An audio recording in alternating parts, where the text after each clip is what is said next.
Have you ever thought about why Nike shoes are so cheap? People all over the internet say that Yeezys are a great deal since they only cost $10 to make but cost $300 to sell. Dive with us into the dark side of production costs, star endorsements, and the real cost of those new shoes. The truth could change the way you tie your shoes. Let's get into it. People in business are exceedingly careful. What would you like to communicate to the broader public? Fortunately, Rahul C., an industry specialist, prepared a great study on the cost of manufacturing trainers and uploaded it to his website. As you'll soon discover, manufacturing price is only a minor part of the picture. To get to the point, we selected shoe styles from Adidas and Nike and determined how much each one costs to manufacture. We looked at the average cost of multiple colors on the same model because manufacturer prices vary by color. Due to currency translation, the prices shown here are factory or FOB costs and are 95% correct. The term FOB stands for free on board, indicating that the shoes are free when loaded onto the ship at the port of origin. When a supplier says FOB cost, it usually means what it means in the country where the factory is located.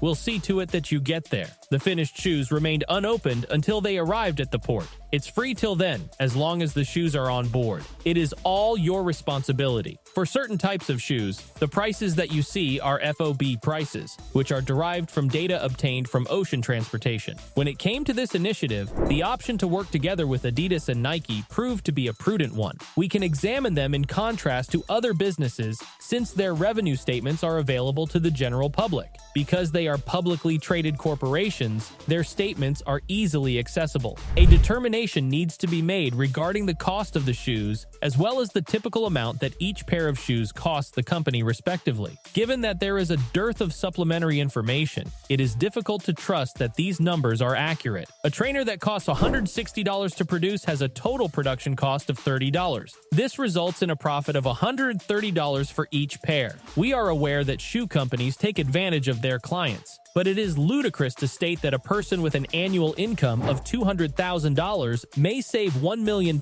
in just 5 years as a result of shoe companies. That is not a logical argument. Does the salary of $200,000 cover the cost of it? There are a variety of bills that need to be paid together, including a mortgage, a car, school bills, insurance, food, gasoline, and taxes. This is a pitiful amount of money after paying all of the bills, even though $200,000 per year is a reasonable wage for a living. Well, now we relate personal earnings and savings to the shoe's cost, creating a relatable connection for the audience. Over $10 were earned by Nike in 2019, but Adidas only made roughly $8 after taxes. It is important to keep in mind that, to calculate brand income statements, wholesale sales are used rather than retail prices. If we were to compute the brand margin as a percentage of the selling price, we would find that Adidas earned approximately 4%, and Nike earned approximately 5% over the same period. This may occur if the wholesale price is 50% of the selling price. Later on, we will discuss such words in greater detail. During that particular instance, Adidas made approximately $4 from a $100 sneaker, whereas Nike made approximately $5. However, didn't we just explain that the cost of creating a shoe that costs $60 is $30? What happens to the remaining balance of the money then?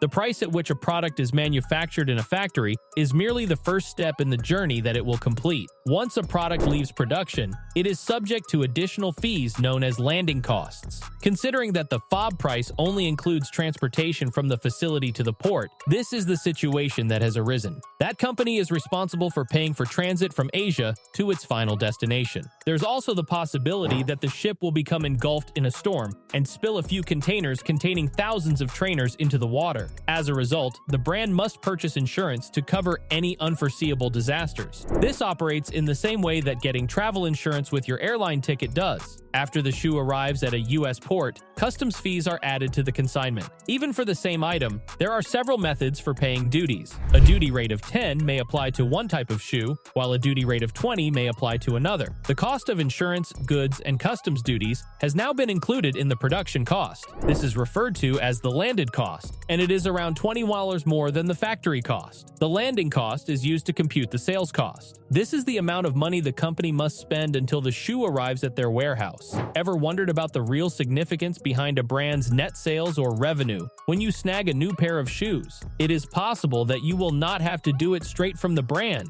You are most likely heading to either Amazon or the Foot Locker in your neighborhood. These retail stores and chains buy it from companies like Adidas and Nike, who give them a profit margin that enables them to pay their expenses and make a small amount of extra money. When brands provide merchants with a discounted price, this is referred to as revenues or net sales. In this sector, the typical margin for retailers is approximately 50%, or to put it another way, a corporation such as Nike or Adidas will sell a sneaker that costs $100 to a partner for the price of $50. The establishment of prices by brands that sell their products directly to customers, such as through retail stores or online, is accomplished through a variety of approaches. Direct sales, on the other hand, continue to be a very tiny aspect of the shoe industry, although they are progressively expanding, but they are becoming more prevalent. To determine the gross margin, the difference between the price that is sold to retailers and the landed cost serves as the basis. A shoe that costs $100 has a landing cost of $22 and is sold to a third-party merchant for $50. This is something that can be seen. When it comes to a brand, the profit margin is 28%. Within the context of percentages, it will be 56%. This gross margin statistic is included in the income records of Wall Street, which indicates that things are looking good so far. On the other hand, we have refrained from discussing other matters, such as the amount of money required to maintain a shoe brand. What's your verdict on these numbers? Do they raise eyebrows or leave you nodding in agreement? Comparatively, Nike only made roughly 45% of its sales in 2019, while Adidas made more than half of its sales. Those viewers who enjoy doing mathematical calculations might spot a discrepancy.